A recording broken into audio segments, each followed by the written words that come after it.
এই যে তার সন্তান সোহাগ মামলার এই বাদীর ছেলে, তার নিজের মুখে শুনেন মামলা দেওয়া হয়েছিল কিন্তু পুলিশ মামলা গ্রহণ করে নাই। পুলিশ তার মামলা গ্রহণ করে নাই।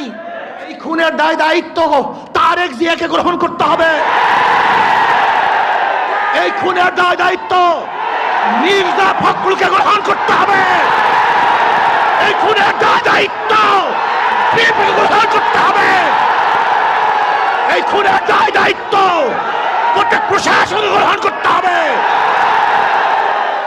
এই যে তার সন্তান সোহাগ মামলার এই বাদীর ছেলে, তার নিজের মুখে শুনেন মামলা দেওয়া হয়েছিল কিন্তু পুলিশ মামলা গ্রহণ করে নাই। পুলিশ তার মামলা গ্রহণ করে নাই। এই খুনের দায় দায়িত্ব তারেক জিয়াকে গ্রহণ করতে হবে।